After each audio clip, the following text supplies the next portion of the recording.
Hello friends, स्वागत है आप सभी का बी द मास्टर में। मैं हूं चे और आज हमारे पास एक और मदरबोर्ड आया है रिपेयरिंग के लिए, जो कि फॉक्सकॉन का है।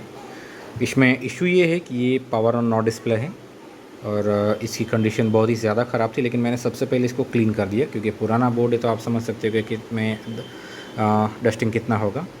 तो मैं क्विकली जितना क्लीन कर पाया उतना क्लीन कर दिया है, ठीक है। और मैं कुछ भी चेक करूँ उससे पहले मैं आपको कुछ दिखाना चाहता हूँ, ठीक है। तो आप देख सकते हैं कि यहाँ पे जो कैप है, एक ये वाला और एक ये वाला, ये दोनों कैप फूले हुए हैं। ये 3300 माइक्रोफेराडे 6.3 वोल्ट के कैप है। और यहाँ पे आप तीन कैप देख सकते हैं।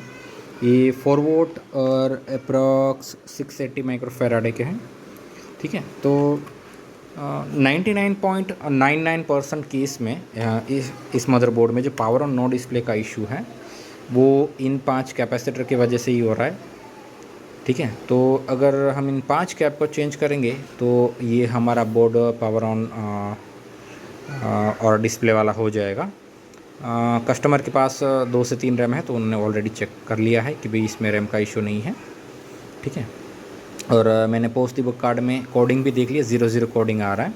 मैंने वोल्टेजेस कुछ चेक नहीं किए, क्योंकि सबसे पहले तो अगर कैप ख़राब दिख रहा है तो हमें उसे ही चेंज करना चाहिए, ठीक है। तो सबसे पहले ये जो 5 कैप है उनको हम चेंज करेंगे और उसके बाद एक बार पावर ऑन करके देखेंगे कि क्या हमें डिस्प्ले मिलता है कि नहीं। और अगर उसके बाद भी हमें डिस्प्ले नहीं मिलता है तो फिर हम स्टेप बाय स्टेप देखेंगे, ठीक है। आईओ में बहुत डस्टिंग था, लेकिन जितना पॉसिबल था उतना मैंने क्लीन कर दिया है और कहीं पे कोई डस्टिंग नहीं दिख रहा है, ठीक है। तो चलिए सबसे पहले इन 5 कैप को चेंज करते हैं और उसके बाद देखते हैं कि क्या इतने से हमारा क्वेरी सॉल्व होता है कि नहीं। ओके फ्रेंड्स, मैंने यहाँ पे चेंजेस कर दिए हैं। सबसे पहले तो आप देख सकते हैं कि मैंने ये 2 कैप चेंज कर दिए हैं, ठीक है। इन दोनों कैप की जो वैल्यू है वो मैंने सेम थोड़ी डिफरेंट रखी है। 3300 माइक्रोफेराडे 6.3 वोल्ट की जगह मैंने 3300 माइक्रोफेराडे और 10 वोल्ट रखा है, तो पहले वाले से ये बेटर है। और यहाँ पे जो 3 कैप ख़राब थे वो मेरे पास सेम नहीं थे। मेरे पास सिर्फ एक ही कैप सेम था जो 680 माइक्रोफेराडे और 4 वोल्ट का था। तो मैंने दूसरे उसकी नज़दीकी वैल्यू वाले 2 कैप लगा दिए हैं, जो कि है 560 माइक्रोफेराडे और 4 वोल्ट। और इससे ये काम चल जाएगा, ठीक है, इसमें कोई इशू नहीं होगा।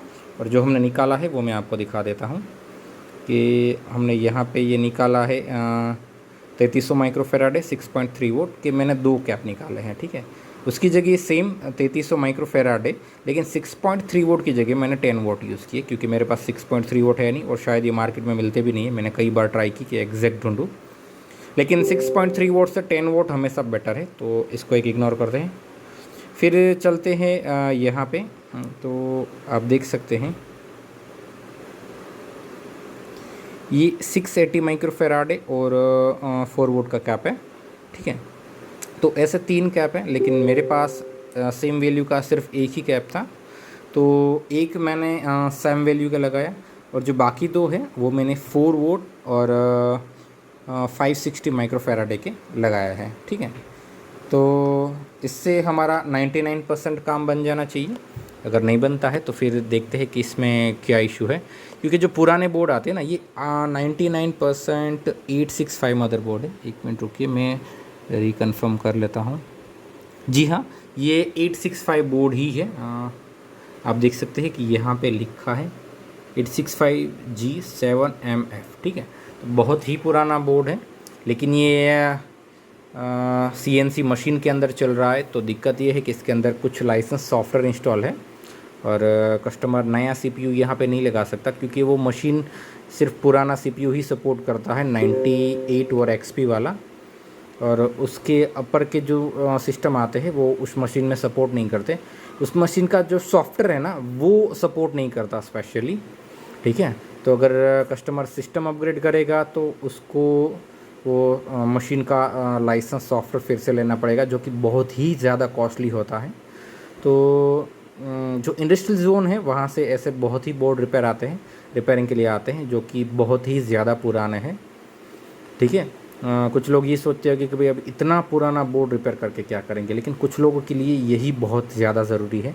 आज भी कुछ क्लाइंट ऐसे हैं जो मैंडेटरी P3 मेरे पास रिपेयरिंग के लिए आते हैं, जो कि कुछ पर्टिकुलर सॉफ्टवेयर जैसे कि वायर कटिंग के जो सॉफ्टवेयर आते हैं, ठीक है, तो उनका जो मशीन आता है वो 98 में चलता है और उसका जो सॉफ्टवेयर है वो 98 ऑपरेटिंग सिस्टम को छोड़ के किसी और ऑपरेटिंग सिस्टम में नहीं चलता है।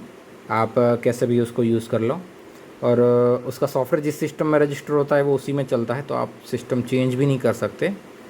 तो चेंज करने का ऑप्शन तो तब रहेगा जब वो सॉफ्टवेयर दूसरे में चलेगा। लाइसेंस का तो हम बाद में सोचेंगे, लेकिन वो सॉफ्टवेयर ही नहीं चलेगा, मतलब कि वो कंपनी बंद होगी और उन्होंने अपग्रेड नहीं दिया है किसी लेटेस्ट वर्जन में। तो ऐसे ढेरों कंपनीज़ है जिनको ये दिक्कत है, ठीक है। तो अब वो इतना बड़ा मशीन का खर्चा तो दोबारा से नहीं कर सकते सिस्टम के लिए, इसलिए उनको मैंडेटरी P3 चलाना पड़ता है। और मैं ऐसे बहुत सारे कस्टमर को जानता हूँ इंडस्ट्रियल जोन में जो आज भी P3 यूज़ करते हैं, ठीक है। तो उनके लिए ये यूँ समझ लीजिए कि बहुत ही कीमती बोर्ड है, ठीक है। और जब ये बोर्ड आया था तो उसकी कंडीशन बहुत ख़राब थी, लेकिन अभी आप देख सकते हैं कि इसकी कंडीशन बहुत ही ज़्यादा बढ़िया है, ठीक है। तो ज़्यादा टाइम वेस्ट नहीं करूँगा, ऑलरेडी मैंने आपको बहुत सारी चीज़ें कह दी हैं। तो चलिए इसको फर्स्ट अटेम्प्ट करते हैं पावर ऑन का और देखते हैं कि क्या ये बोर्ड सक्सेसफुली रिपेयर हुआ है कि नहीं। अगर नहीं हुआ है तो फिर हमें इसमें टाइम देना पड़ेगा, ठीक है, क्योंकि ये जो क्लाइंट है उनके लिए सिस्टम मैंडेटरी है, कुछ भी करके इसको पावर ऑन करना है। फिर भी अगर चिपसेट फेल है तो हम कुछ नहीं कर पाएंगे, सॉरी उसके लिए कस्टमर से। लेकिन एक बात कहूँ तो इस तरह के जो पुराने बोर्ड आते हैं ना, उनमें 99.99% कभी भी चिपसेट ख़राब नहीं होता है। मतलब कि मेरे पास तो अभी तक ऐसा बोर्ड नहीं है। ज़्यादातर जो 915 और उसके ऊपर के जो बोर्ड है ना, वहाँ पे चिपसेट डैमेज बहुत आता है, ठीक है। स्पेशली अगर मैं बात करूँ तो 81 मदरबोर्ड है, 61 मदरबोर्ड है, ठीक है, H55 मदरबोर्ड है, इन सब में चिपसेट का बहुत ज़्यादा लोचा होता है। लेकिन जो पुराने बोर्ड है 865, 845, उसमें मैंने आज तक कभी भी चिपसेट का फॉल्ट नहीं देखा। शायद दूसरे रिपेयरिंग वालों ने देखा होगा, मेरा शायद नसीब अच्छा होगा कि ऐसे बोर्ड मेरे से चिपसेट फेल नहीं आते, ठीक है।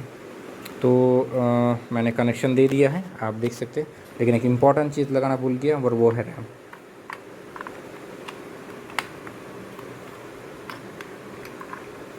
ओके, तो चलिए फर्स्ट अटेम्प्ट करते हैं इसको पावर ऑन करने का और देखते हैं कि क्या होता है।